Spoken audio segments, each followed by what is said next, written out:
Hello students, कैसे हो आप लोग? कैसे हो रहे हैं आपके पेपर? आई होप कि आज का पेपर भी सबका अच्छा ही हुआ होगा। और आज के पेपर के लिए तो मुझे पता चला है कि फर्स्ट शिफ्ट का पेपर वाज वेरी इजी। बिल्कुल भी टफ पेपर नहीं आया है, बहुत इजी पेपर आया था। जो टॉपिक्स आपके सिलेबस में दिए हुए हैं वहीं से ही क्वेश्चंस आए थे, बिल्कुल भी घुमा फिरा के या फिर ट्रिकी क्वेश्चंस बिल्कुल भी नहीं पूछे थे आज वाले पेपर में। तो जो जिन बच्चों का फर्स्ट शिफ्ट में पेपर हुआ होगा, आई होप उनका तो बहुत ही अच्छा पेपर गया होगा। ठीक है, तो आज हम सबसे पहले बात करते हैं अपने फर्स्ट शिफ्ट के पेपर की कि कैसे कैसे क्वेश्चंस आए थे और किस टॉपिक पे क्वेश्चंस आए थे। ठीक है, तो अगर हम सबसे पहले बात करें टीचिंग एप्टीट्यूड की, तो टीचिंग एप्टीट्यूड में आपके ज़्यादा क्वेश्चंस नहीं आए थे। फर्स्ट शिफ्ट में 2 से 3 क्वेश्चन ही आए थे।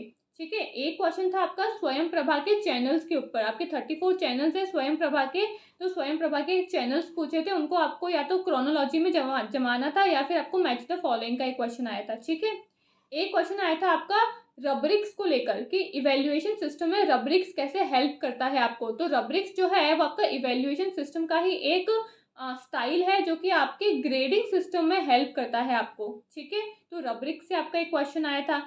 फिर अगर हम रिसर्च एप्टीट्यूड पे आते हैं, तो रिसर्च एप्टीट्यूड में आपके प्लेगैरिज्म से एक क्वेश्चन पूछा था। प्लेगैरिज्म से ये क्वेश्चन पूछा था कि अगर आप 42% का प्लेगैरिज्म करते हो अपने रिसर्च के अंदर, तो वो कौन से लेवल का प्लेगैरिज्म माना जाता है। तो आंसर था कि वो सेकंड लेवल का प्लेगैरिज्म माना जाता है। ठीक है, फिर आपका एक क्वेश्चन आया था रिसर्च एप्टीट्यूड से सैम्पलिंग मेथड के ऊपर लेकर। आपके 2 तरीके के सैम्पलिंग होती है, प्रोबेबिलिटी एंड नॉन प्रोबेबिलिटी। तो आपके सैम्पलिंग मेथड को लेकर एक क्वेश्चन आया था और वो क्वेश्चन ये पूछा था कि जो जजमेंटल सैम्पलिंग है, यानी कि जो आपकी नॉन प्रोबेबिलिटी वाली जजमेंटल सैम्पलिंग है, उसका दूसरा नाम क्या है। तो उसका दूसरा नाम है आपका पर्पसिव सैम्पलिंग। ठीक है, फिर अगर हम बात करें तो आपके हाइपोथेसिस के स्टेप्स से भी आपका एक क्वेश्चन आया था रिसर्च के अंदर। इंटरनल और एक्सटर्नल वैलिडिटी से भी आपका एक क्वेश्चन आया था रिसर्च के अंदर। और एक्सपेरिमेंटल रिसर्च से भी आपका क्वेश्चन आया था। ठीक है, तो काफ़ी सारे जो टॉपिक्स हैं वो आपके रिपीट हो रहे हैं। पहले वाले शिफ्ट्स में भी आपसे यही पूछे थे, हाइपोथेसिस के स्टेप्स क्या होते हैं, हाइपोथेसिस टेस्टिंग के बारे में, internal external validity, experimental research, exploratory research. तो रिसर्च के टॉपिक्स जो हैं वो काफ़ी रिपीट हुए हैं। ठीक है, कम्युनिकेशन की अगर हम बात करें तो कम्युनिकेशन में आपसे मास मीडिया के ऊपर क्वेश्चन आया था। कॉम्प्रीहेंशन जो था वो इन्वायरमेंटल का कोई टॉपिक था, उसके ऊपर आपका कॉम्प्रीहेंशन आया था। तो कल भी आपके इन्वायरमेंट के किसी टॉपिक से ही कॉम्प्रीहेंशन आया था, आई थिंक क्लाइमेट चेंज वाला टॉपिक था। आज भी आपके इन्वायरमेंट से रिलेटेड किसी टॉपिक पे ही आपका कॉम्प्रीहेंशन आया है। और कॉम्प्रीहेंशन बता रहे हैं बच्चे कि इतना ज़्यादा कोई डिफिकल्ट नहीं है। आप अगर उसको अच्छे से पढ़ोगे, अगर आपको पढ़ने की हैबिट होगी, रीडिंग हैबिट होगी, और अगर आपको चीज़ें अच्छे से समझ में आ जाती है जल्दी से, तो आप कॉम्प्रीहेंशन को इजीली सॉल्व कर सकते हो। तो कॉम्प्रीहेंशन का लेवल अभी तक काफ़ी इजी देखा गया है। ठीक है, मैथ्स और रीजनिंग की अगर हम बात करें तो आपके कोडिंग डिकोडिंग के क्वेश्चंस आए थे। डायरेक्शन वाले क्वेश्चंस आए थे कि आप यहाँ से जाओगे फिर लेफ्ट राइट जाओगे तो आप कहाँ पे पहुँचोगे, है ना। वो डायरेक्शन वाले क्वेश्चंस आए थे। और आपसे एक अल्फ़ाबेटिक सीरीज का भी क्वेश्चन आया था। ये सीरीज पूछी थी आपसे कि अगर ON ऑन का कोड अगर 210 है, OFF ऑफ का कोड अगर 540 है, तो फिर SET सेट का कोड क्या होगा। ये एक आपसे अल्फ़ाबेटिक सीरीज थी, वो पूछी थी, तो आपको SET सेट का कोड बताना था। ठीक है, तो आई थिंक इसका आंसर 1900 है। ठीक है, तो ये आपसे अल्फ़ाबेटिक सीरीज पे भी क्वेश्चन आया था रीजनिंग के अंदर। DI की अगर हम बात करें तो DI भी बहुत टफ नहीं है, इजी मॉडरेट लेवल का ही था। आपसे परसेंटेज प्लस रेशियो दोनों को मिलाकर एक टॉपिक पे आपका DI था। ठीक है, ICT की अगर हम बात करें तो उसमें आपके मेलवेयर से एक क्वेश्चन था और वेब ब्राउज़र से आपका एक क्वेश्चन था। हायर एजुकेशन की अगर हम बात करें तो हायर एजुकेशन में आपके एंशियंट यूनिवर्सिटीज़ जो हैं उस पे आपका एक क्वेश्चन था। आई थिंक कोठारी कमीशन पे एक क्वेश्चन था, है ना। फिर आफ्टर इंडिपेंडेंस की जो भी एजुकेशन के कमीशंस है उस पे आपका क्वेश्चन था। अभी तक आपकी प्री इंडिपेंडेंस वाली कमिटीज पूछी थी, आज आपकी आफ्टर इंडिपेंडेंस वाली कमीशन पूछी है।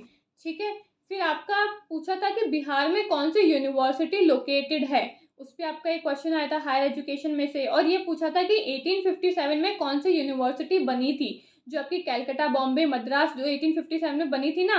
तो आई थिंक 1857 में से यही क्वेश्चन आया था कि कौन सी यूनिवर्सिटी बनी थी। ठीक है, फिर अगर हम बात करें पीपल डेवलपमेंट एंड इन्वायरमेंट वाले चैप्टर की, तो आपके फोटोकेमिकल स्मॉग से एक क्वेश्चन आया था। ग्रीन हाउस के ऊपर आपका एक स्टेटमेंट बेस्ड क्वेश्चन आया था। यूट्रोफिकेशन क्या होता है उस पर आपका एक क्वेश्चन आया था। सॉइल के ऊपर भी आपका एक क्वेश्चन आया था, ग्लोबल वार्मिंग, यूरेनियम और एयर पॉल्यूशन के ऊपर भी आपका क्वेश्चन आया था, यानी कि इन्वायरमेंट वाले चैप्टर से आपके काफ़ी क्वेश्चंस देखे गए हैं इस शिफ्ट के अंदर, ठीक है।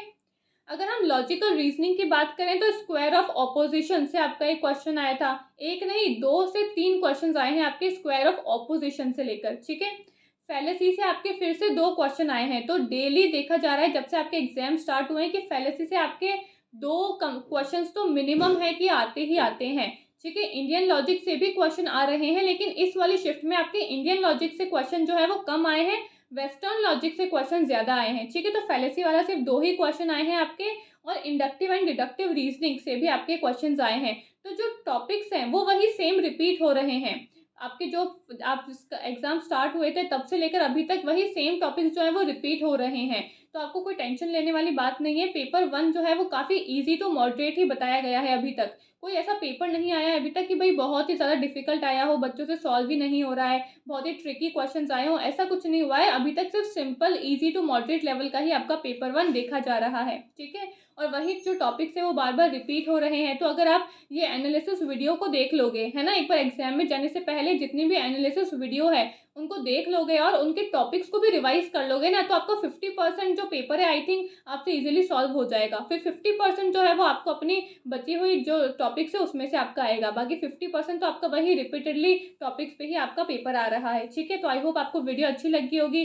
वीडियो अच्छी लगे तो वीडियो को लाइक एंड शेयर कर देना, टेलीग्राम को जॉइन कर लेना, लिंक आपको डिस्क्रिप्शन में मिल जाएगा, ठीक है?